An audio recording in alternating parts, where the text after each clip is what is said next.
Welcome to all of you. This video is presentation on societal impact, unit 4th of subject informatics practices for the students of class 12th. This video is presented by Shilpi Rani, PGTIT at Jawahar Navodaya Vidyalaya, Guntur, Andhra Pradesh. So let's go. So these are the contents we will go through in this video. First is digital footprints. Next is net and communication etiquette. Next is data protection, intellectual property rights, plagiarism, licensing and copyright software, free and open source software, cybercrime and cyber law, Indian Information Technology Act 2000, e-waste. So we will start with our first topic, digital footprints. So first we will understand what is digital footprints.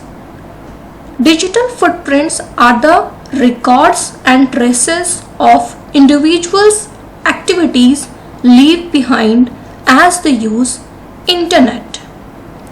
A person interaction on social media, his friend circle on media sites that he visit, online purchase, locations visited through Facebook check-ins, these all things make up a person's digital footprint. Digital footprints are also referred as digital tattoos. Why? Simple reason. Digital footprints are permanently stored. They remain for years, storing trails of a person's online activities. One thing you must know about these digital footprints, my dear students, that sometimes later digital footprints can impose potential problems when it comes to matters like taking admission in higher education or looking for a job, or even when looking for a life partner. This is because these days many universities look for digital footprints of applicant students before giving them admission. Similarly, employers also may look for digital footprints of a candidate. Here you can see the picture of digital footprints. A common comparison to digital footprints is the footprints of a person leaves behind when walking along a beach. Every step he takes leaves an impression on the sandy surface that allows another person to see the marks of the person's activity has made and offers the possibility for them to follow his trails. But unlike a beach footprint which eventually fade away, an electronic event, that is digital footprints, may be there permanently and would not be washed away. That's why students, you must be very honest to your internet activities, because these are going to store as your digital footprints on the servers. So this is all about digital footprints. So we will go to our next topic, net and communication etiquette. So first we should know what is net and communication etiquette. In the short, net and communication etiquette is also known as an etiquette. An etiquette is a short for internet etiquette. Just like etiquette is a code of polite behavior in the society, an etiquette is a code of good behavior on the internet. This includes several aspects of the internet, such as emails, social media, online chat, web forums, website comments, multiplayer gaming, and other types of online communication. While there is no official list of net etiquettes, rules, or guidelines, the general idea of net etiquettes, that is the moral code you should follow while using internet, is to respect others online. One should follow following usage rules applicable on the use of social media. So these are the rules. We will go one by one and we will understand these rules. First is be authentic. So this means that being honest about your identity. In personal posts, never pose as authorized person or an institution or organization. Represent yourself in clear and honest way without boasting. Second is use a disclaimer. What does this mean? If anyone is associated with an institution or organization in some form and she is sharing his or her personal views about something, then you do make it clear that these are your personal views and it do not represent any institution or organization here. Third is don't pick fight online. Sometimes people may respond to one post in a way one do not find good. In such case, it is advised not to pick fights online. Rather, convey unhappiness through constructive post message while carefully choosing the right words. If, however, the posts are too derogatory and fall into the category of trolls or cyberbullying, then handle it by the way of FIR. Next rule is don't use fake names or pseudonyms. What does this mean? Never pretend to be someone else on the internet. If someone or anyone think that making an anonymous profile would hide oneself online, then he or she is mistaken. Modern tracking tools are easily track anonymous posts and their authors. Thus, if you are thinking about anonymity and doing the fraud activities online, then anonymity is just a myth, my students. Next is protect your identity. While one should be honest about oneself, but one should never provide or post personal information online. The scam artists or identity thieves keep looking for such things and can use one information to conduct some fraud or crime. Next is student, you must check your post before posting it on the timeline. Does your information or post pass the publicity test? Now, what is this publicity test? We will explain here.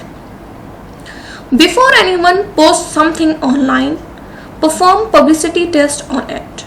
The rule is if post or message is not acceptable for face-to-face conversation over the telephone or in another medium, then it is not acceptable for the social networking site too.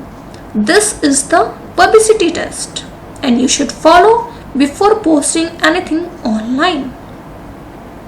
Next rule is respect your audience. Whatever your friends and your followers are there on your social sites, you must respect their sentiments, their posts, their thoughts, and their views. Do not use any derogatory comment. Next rule is respect others' sentiments. One should always respect other privacy and be considerate for the topics that may be considered sensitive, such as politics and religion. Thus, one should never post anything that may compromise someone's privacy or hurt someone's sentiments.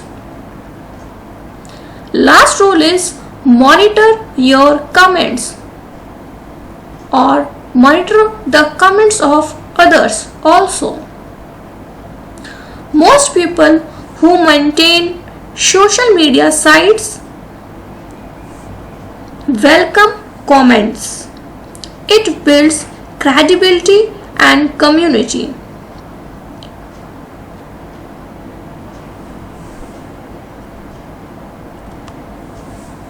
One should prefer to review and approve comments before posting them on one's site.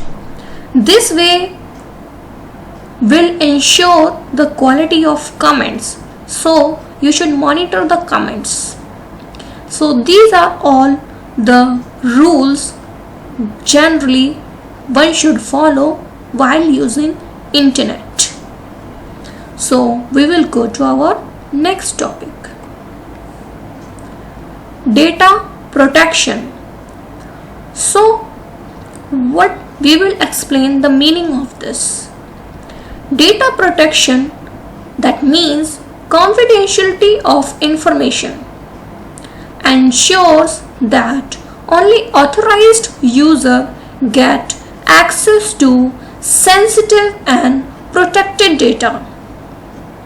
Now, sensitive and protected data may contain personal details, credit history, banking details, emails, medical details, and many more. Now, what practices we should follow to ensure confidentiality of information? First is use firewall wherever possible. Now we should know what is this firewall. Firewall is a program that monitors all communication and traps all illicit data packets. Most operating systems are now come with a firewall pre-installed. However, some such as Windows Firewall only blocks incoming communication, leaving completely open access to the internet from your machine.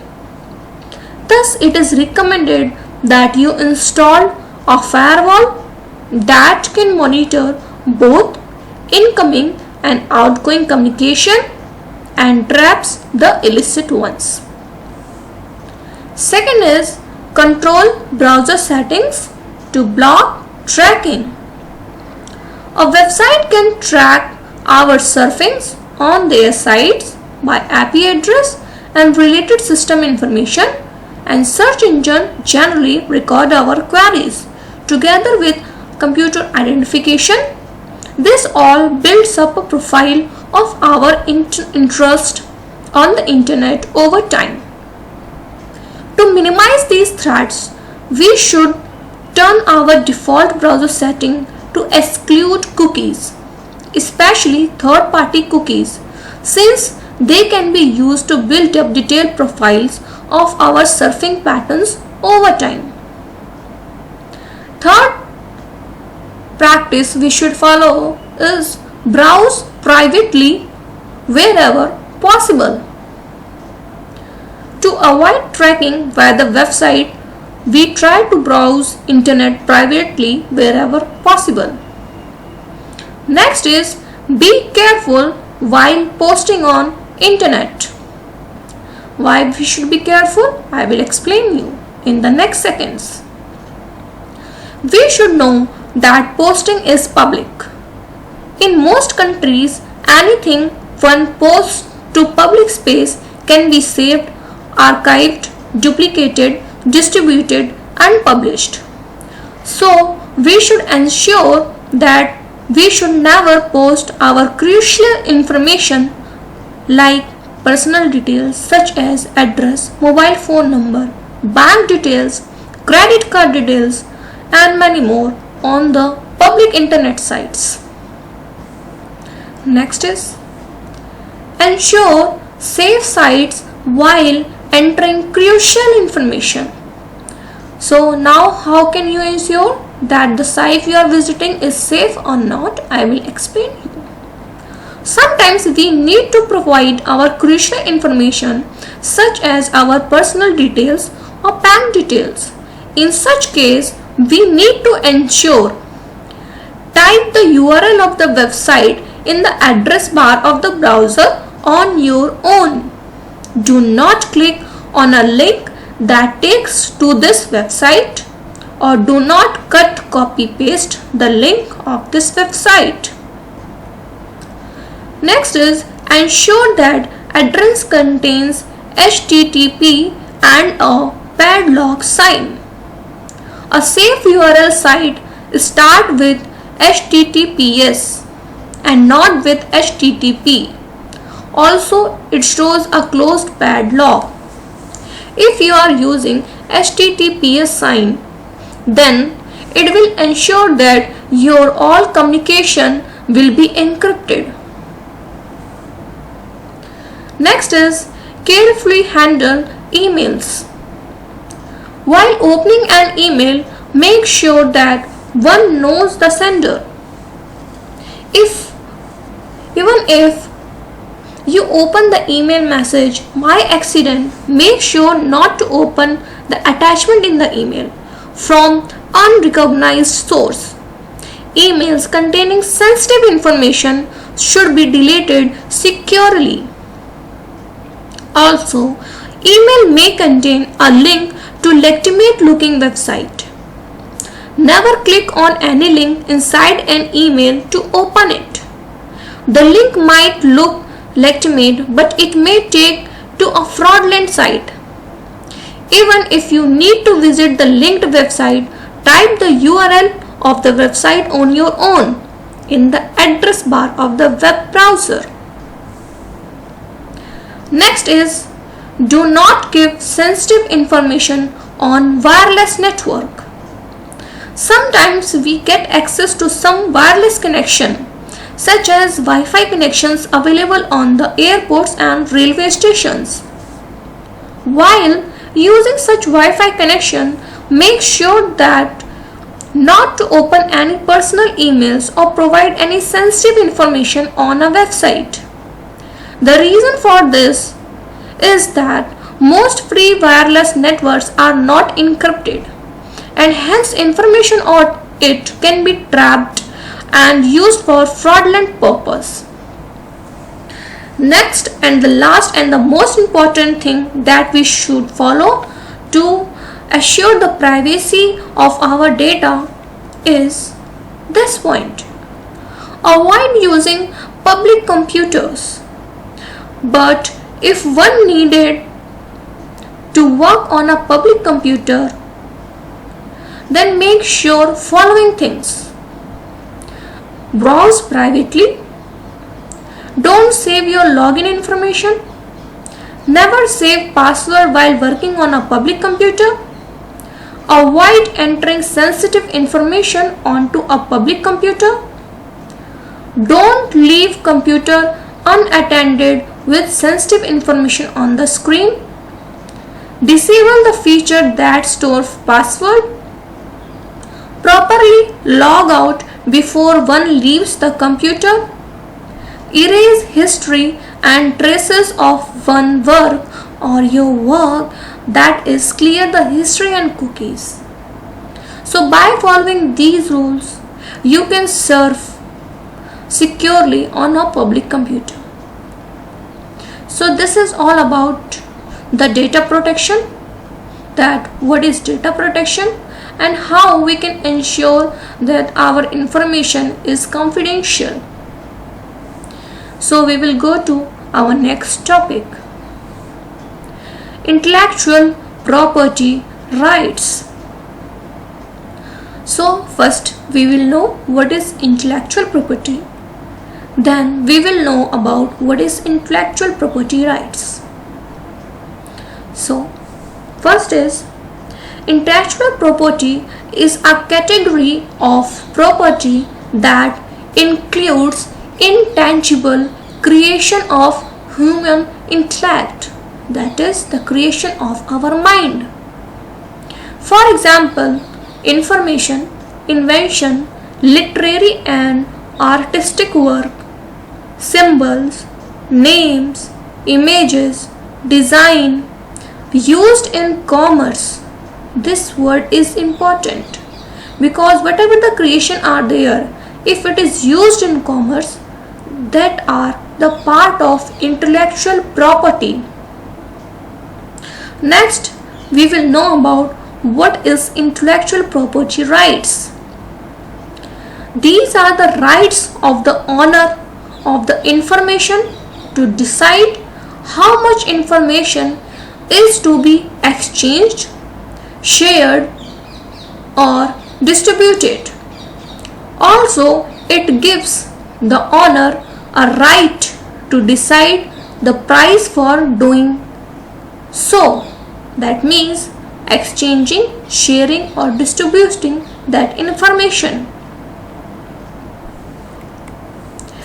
Next is, intellectual property is divided into two branches. First is industrial property. It includes inventions, that also known as patents, trademarks, industrial design, commercial names like Tata Birla, designations, geographical indications, that means GI tag, location specific brand and much more is included in industrial property. And next is copyright. Copyright includes literary and artistic works such as novels, poems, plays, films, musical work, artistic work such as drawing, paintings, photographs, sculptures and architectural designs and much more. Copyright is a legal concept enacted by most of the governments, giving the creator of the original work exclusive right to it, usually for a limited period. But unlike the protection of the inventions, copyright law protects only the form of the expression of ideas, not the ideas themselves. What does this mean? I will explain you. Since someone has invented a car like Lamborghini, so he will go for the patent for that design, and the government or the regulatory authority will protect and ensure that no one will use that design without the authorization of the owner. But when someone write a book and he will go for copyright, then that book will be protected by the government. It will ensure that these books will be published on the consent of the owner only. But someone may copy the ideas, lines, thoughts from the book. So, copyright law in this way protects the form of expression of idea. That means it protects the book, but not the ideas themselves. That means the ideas, statements, line may get stealed by someone, and someone may use that for making another book. So this is the meaning of this statement. Here you can see some of the IPR or intellectual property, copyright, that is for artistic work, trademark, industrial property, patent, industrial property, GI tag, it is also a industrial property. Next topic is plagiarism. So first we will introduce with this keyword. Plagiarism is act of stealing someone else's intellectual work. Can be idea, literary work or an academic work, and representing it or representing that work as your own work without giving credit to creator or without citing the source of information. This act is known as plagiarism. In this picture you can see a person is copying someone else's writing and doing some changes he is making its own. So this act is known as plagiarism. Any of the following act would be termed as plagiarism. First, copying programs written by other programmers and claiming it as your own. Using some other's author work without giving credit to the author. Using someone else's work in incorrect form than intended originally by the author or creator. Modifying, lifting someone else's production such as music composition without attributing it to the creator of the work. Giving incorrect information or incorrect source of information, that is wrongful citation. Failure in giving credit or acknowledge the contribution of others in a collaborative efforts to which you are also a part of it.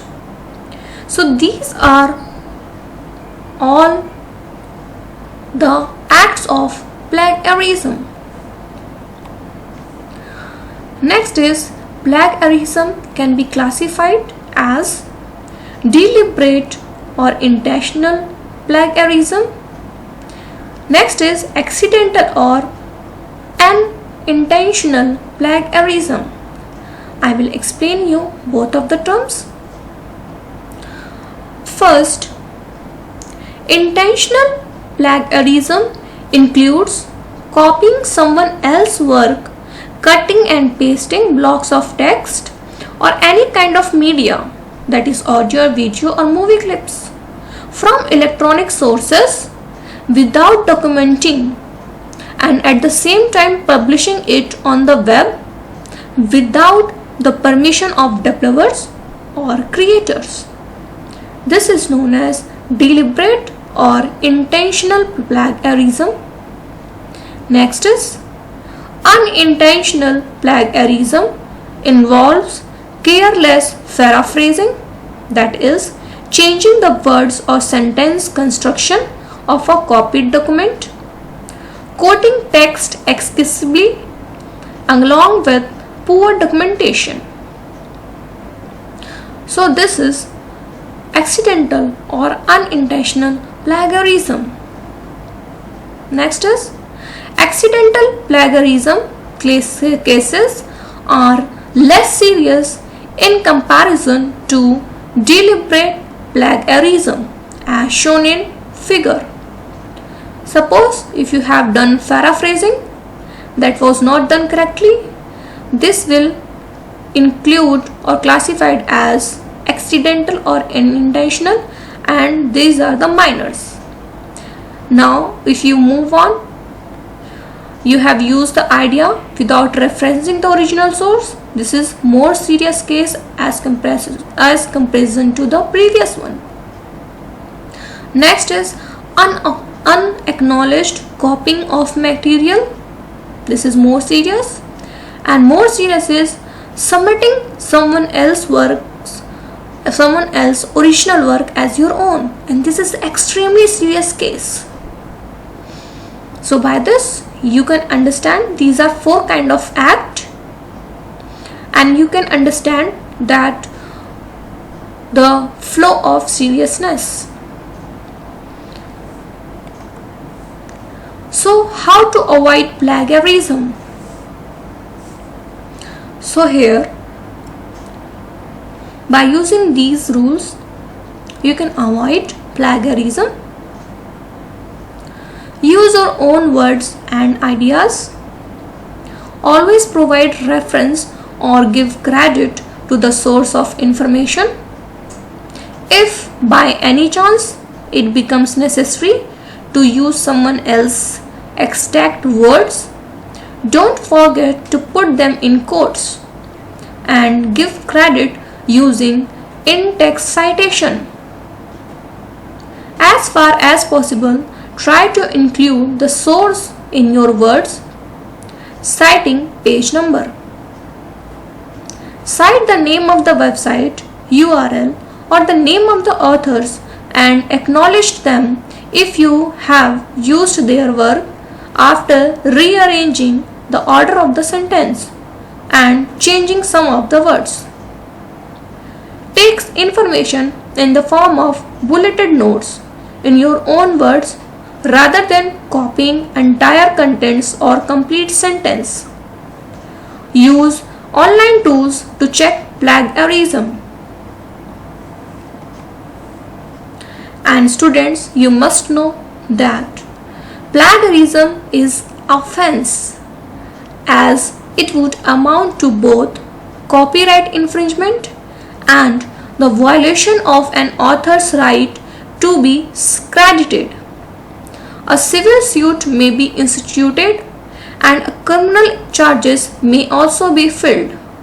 Both civil suit and criminal charges are punishable offense and amounts to fine and penalties. So, in a nutshell, we can conclude that Ctrl C and Ctrl V, copy and paste, while creating something should not be done because it may contribute to the act of plagiarism, which is an offense.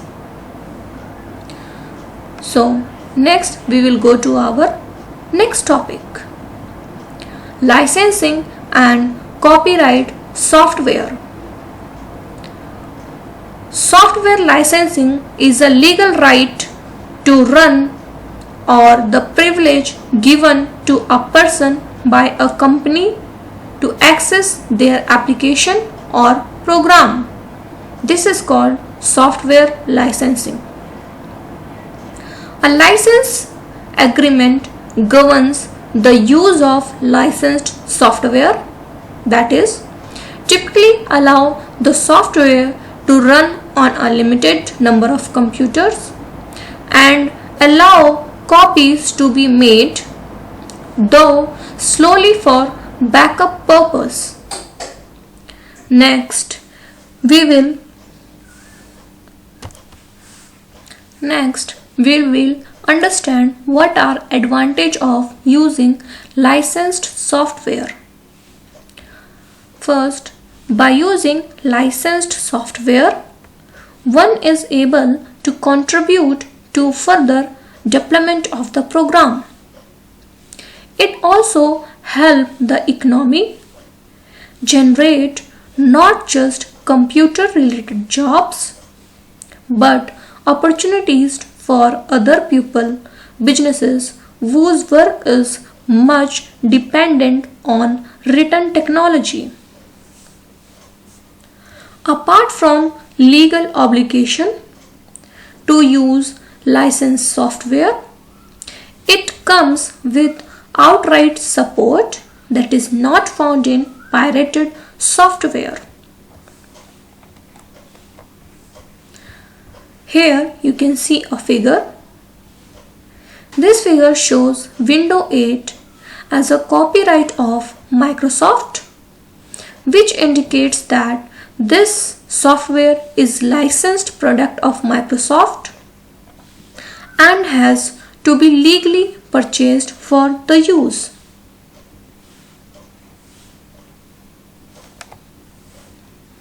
Next is, license can be further classified into two types. First is proprietary license. Second is free and open source license. We will study both types one by one. In proprietary license, exclusive right in the software are retained with the owner, developer or publisher. They reserve all freedoms and the rights to use and distribute these proprietary software. Violation of the proprietary license amounts to copyright infringement. They restrict inspection, modification of the source code, and further distribution. Next is free and open source license. Refers to a software that user can safely run, adapt and redistribute without legal restraint and which emphasizes on freedom. But here in these two kind of license, freeware, that is no cost software, or most of the software in use, they are distributed using proprietary license. Most commercially available software are covered under this license. Next topic, free and open source software. First, we will know about what is free and open source software. A software which is free as well as open belongs to the category of free and open source software. To understand much about free and open source software, we have to understand these two words, free and open. That means we have to study two kinds of software to understand this free and open source software. First is free software, next is open source software and the difference between the two. So first we will see what is free software. The definition of free software is published by Richard Stallman's Free Software Foundation. Free software is a matter of the user's freedom to run, copy, distribute, study, change and improve the software. More precisely, it refers to four kinds of freedom for the users of the software. The freedom to run a program for any purpose. This is freedom 0. The freedom to study how the program works and adapt it to the needs of a person. Access to the source code is a precondition for this freedom, and this is freedom 1.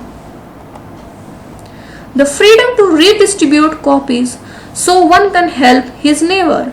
This is freedom 2. The freedom to improve the program and release improvements to the public so that whole community benefits. Access to the source code is a precondition for this. and this is the freedom 3. So if any software provides this all kinds of 4 freedom, then that software will be termed as freedom or free software. Next, we will understand what is open source software. Open source software, on the other hand, can be freely used in terms of making modifications, constructing business models around the software, and so on. But the main difference is it does not have to be free of charge.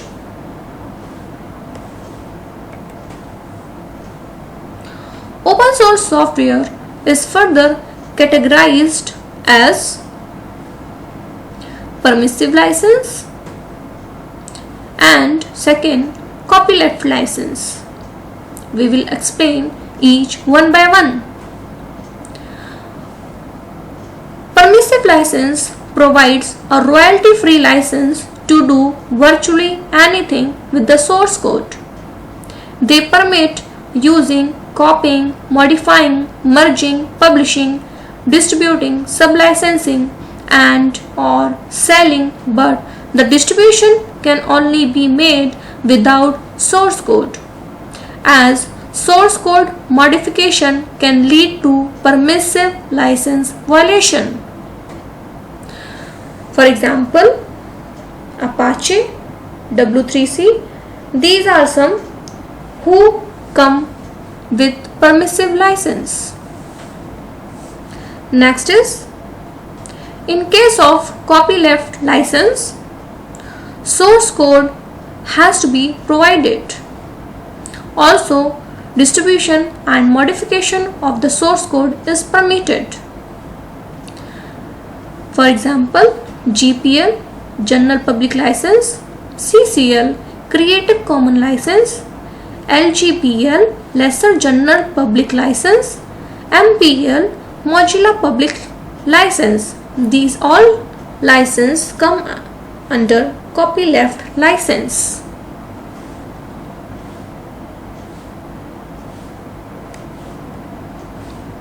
Here you can see Apache and W3C. These come under the permissive license. GPL, CCL, MPL, they come under copyleft license. So this is all about open source software. We will go to our next topic, cybercrime. First, we will understand what is the meaning of cybercrime. Then we will go through the various cybercrime and we will go through the solution to avoid these crimes. So, first we will understand what is cybercrime. Any criminal offense that is facilitated by or involves the use of electronic communication or information system, including any electronic device, computer or internet, is referred to as cybercrime. The cybercrime is a general term that covers crimes like phishing, credit card frauds, illegal downloading, industrial espionage, child pornography, cyberbullying, cyber stalking, cyber terrorism, creation and or distribution of virus, spam, and so on. We will understand some of these cyber crimes now. First is cyber trolls. Cyber trolls refer to a person who purposefully posts opposing, sarcastic, demeaning or insulting comments about something or someone with an aim of targeting a person online.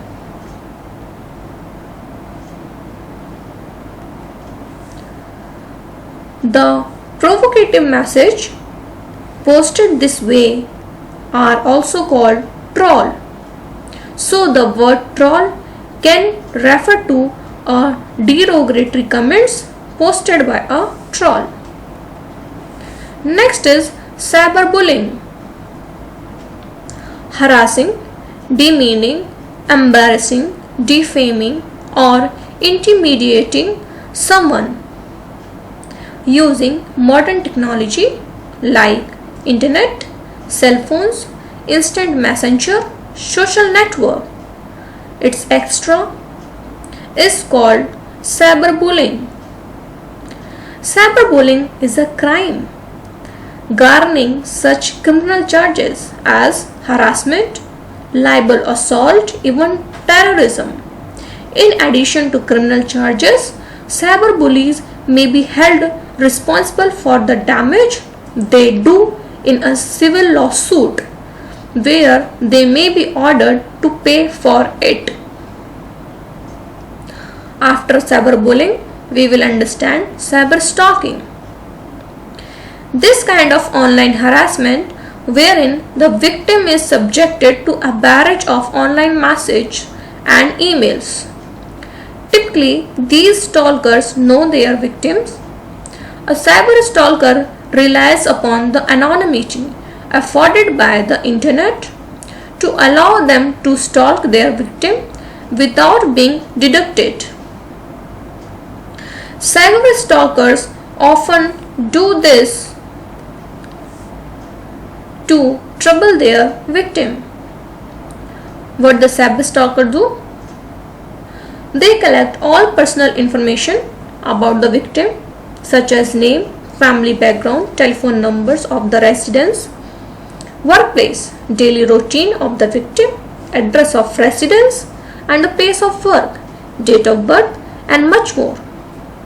The cyber stalker may post this information on a fleeting, obscene or illegal website, posing as if the victim is posting this information.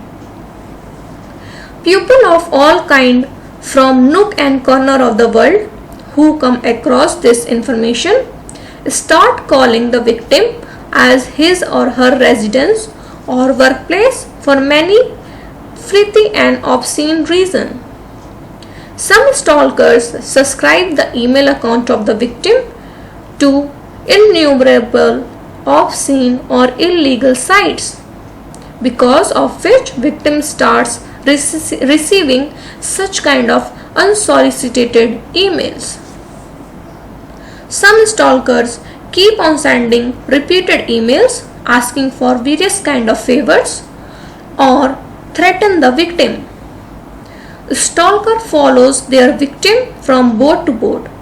They hang out on the same social networking site as their victim, many times posting notes to the victim, making sure the victim is aware that he and she is being followed. A stalker will almost always make contact with their victim through email, having friendly or threatening content. The stalker many times uses multiple names when contacting the victim. So this is called cyber stalking. This is same as physical stalking by someone. In cyber stalking, instead of following on physical places, the criminal follows on the various social sites. Next, we will understand phishing. Phishing is an attempt to acquire sensitive information such as username, password and credit card details and sometimes money by masquerading as a trustworthy entity in an electronic communication. Phishing is typically carried out by email spoofing or instant messaging, and it often directs the user to enter personal information at a fake website, the look and feel of which is identical to the legitimate one, the only difference being the URL of the website. So here you can understand phishing, that it is attempt to acquire sensitive information And the way of acquiring this sensitive information is sending fraud emails. That email may contain link to a fraudulent website where the user may enter his personal details, supposing this website is an original one. So this act is called phishing. The protective measures to be followed against phishing include: never open or download a file from an unsolicited email, even from someone who is known. Keep operating system updated. Use a reputable antivirus program. Enable two-factor authentication wherever possible. Confirm the authenticity of the website prior to entering login credentials by looking for a reputable security trust mark. Look for HTTPS in the address bar when entering sensitive personal information on a website to make sure data will be encrypted.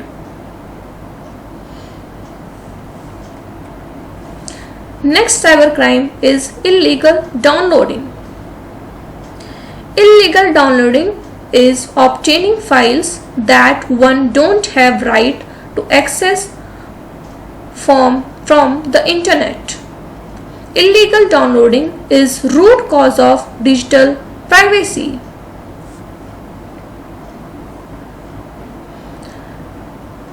Digital piracy involves illegally sharing copyrighted media such as games, music, movies, TV shows and software.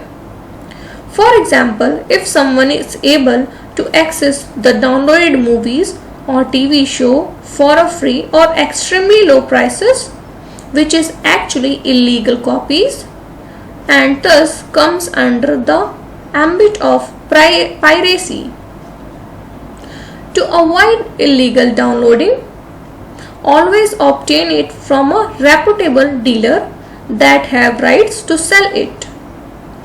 Illegal downloading should be discouraged as it hurts or incurs heavy loss to developers and producer.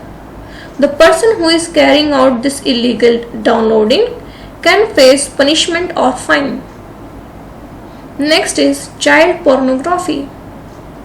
Child pornography is publishing or transmitting obscene material about children in electronic form. Child pornography is a heinous crime which occurs. There are provisions under cyber law to stop child pornography. Next, where to report the cybercrime and how to report the cybercrime if it happens to someone. If any cybercrime happens, one must report it firstly to parents, school authorities, and then to police. The procedure for reporting cybercrime is more or less the same as for reporting any other kind of offense. That is, to report a cybercrime, the local police can be approached for filling the complaints, just as the cybercrime cells especially designated with the jurisdiction to register complaints. In addition, provisions have been made now for filling EFIR in the most of the states. In addition, the Ministry of Home Affairs is also launching a website for registering crimes against women and children online, including cybercrimes. Next, we will study Indian Information Technology Act 2000. The Information Technology Act 2000, also known as IT Act, is an act of the Indian Parliament notified on 17 October 2000. It is the primary law dealing with cybercrime and electronic commerce. The original Act contained 94 sections, divided into 13 chapters and 4 schedules. The law applied to the whole of India. The persons of other nationalities can also be indicted under the law if the crimes involves a computer or network located in India. The cyber police work as a detector to discover cyber crimes. They have the authority in respect of all the offences committed under IT Act, Central Act number 21 of 2000, or crimes related to intellectual property right. IT Act 2000, some amendments.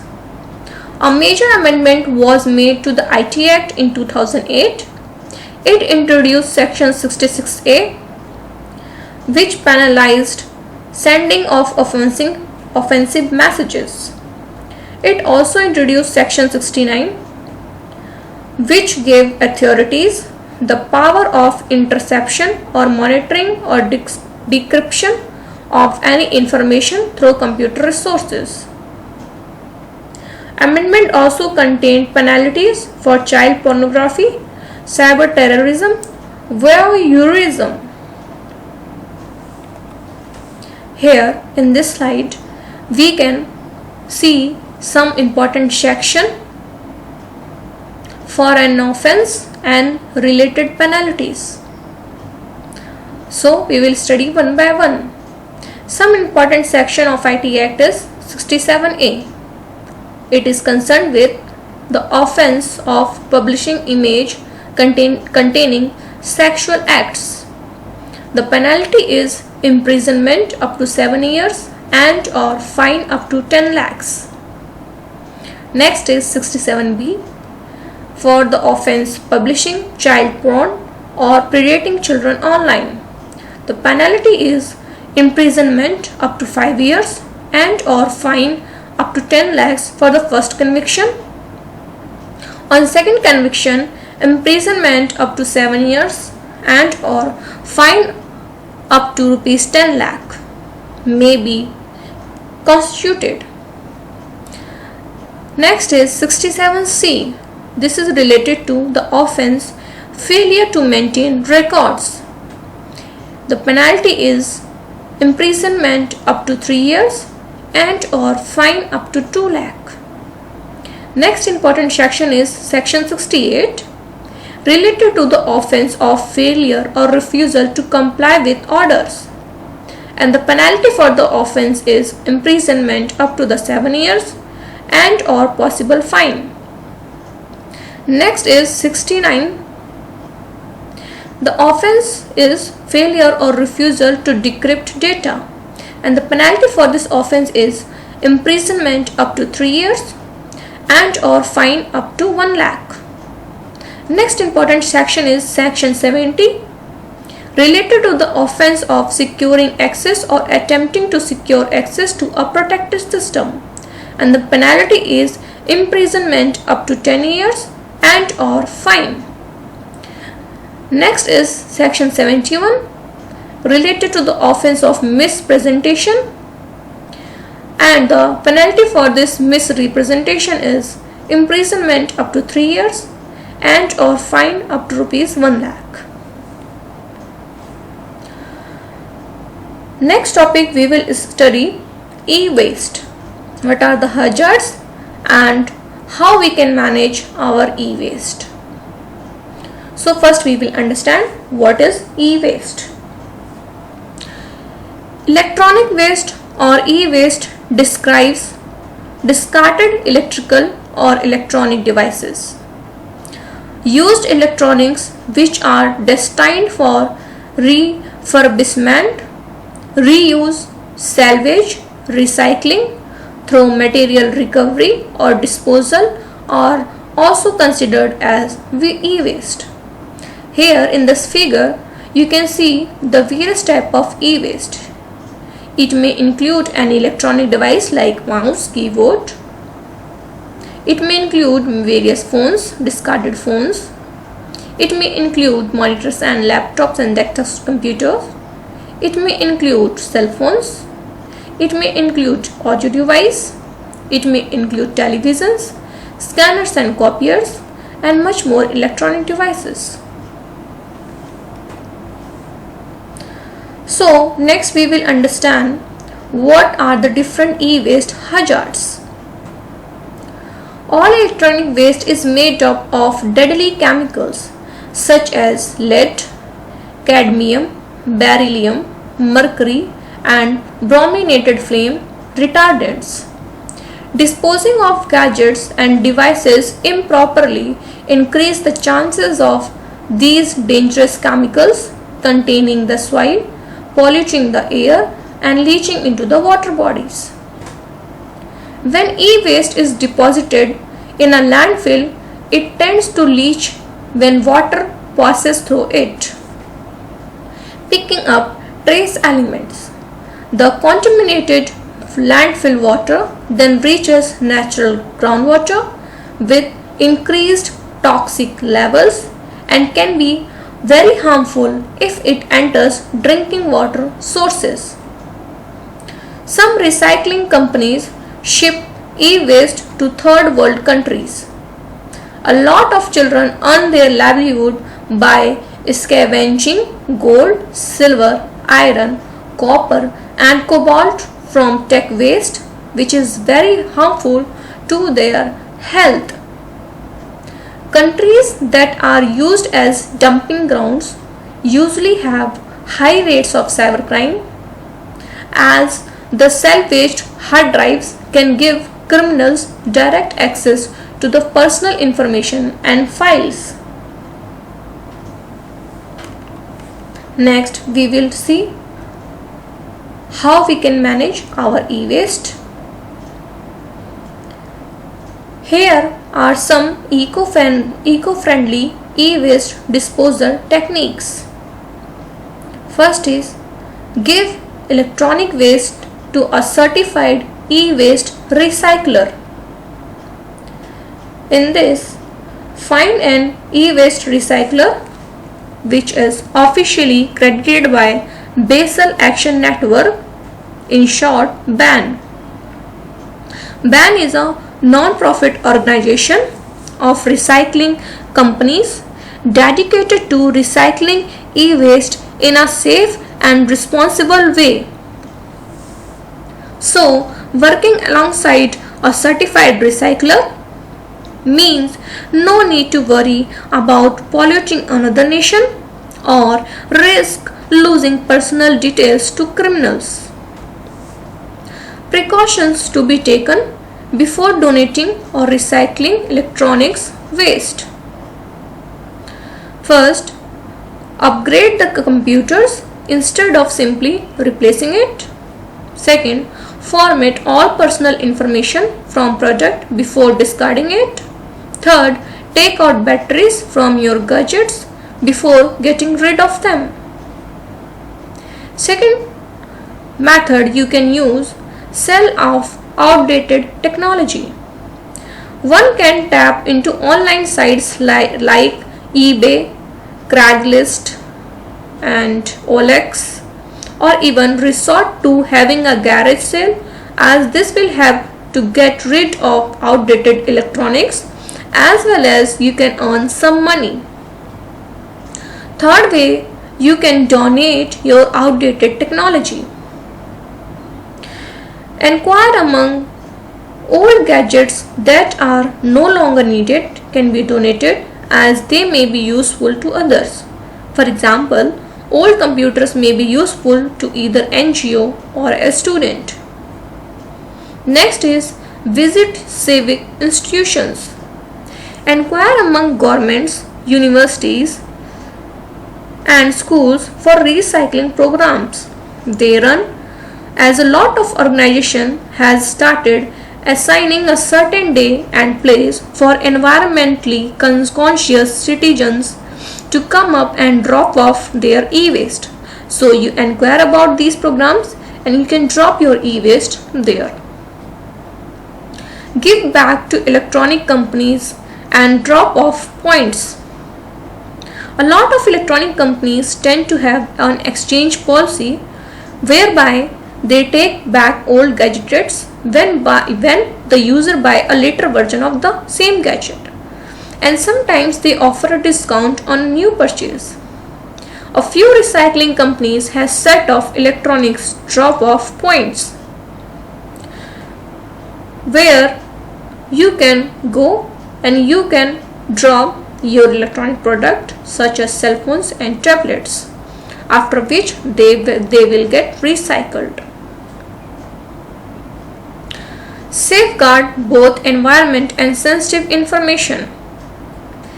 As students, you know, electronics are important part of our lives, but the flip side is the e-waste that comes along with it.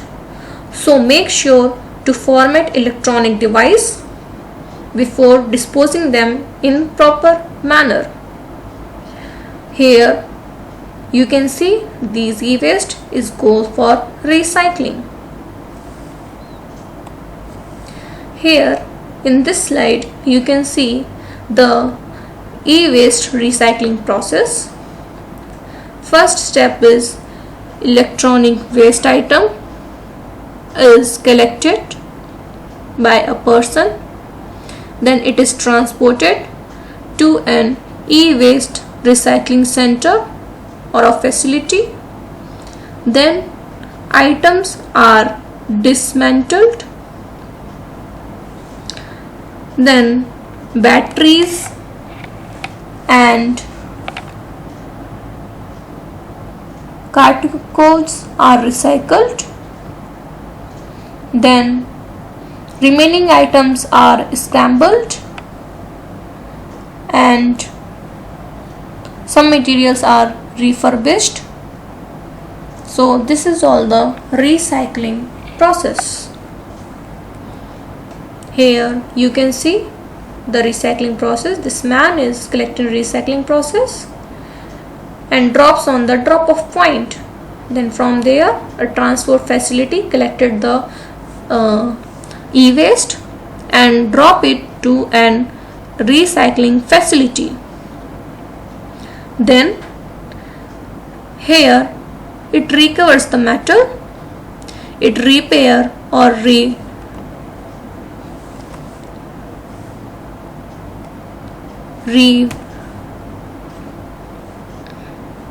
refurbish and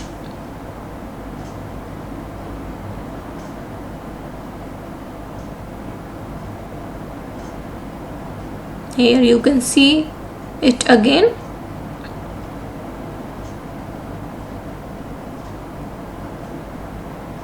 This recycling facility has recovered the material or repair or refurbish. Now the materials are recycled or repaired, and this is all about our content of the topic. So at last, thank you all of you.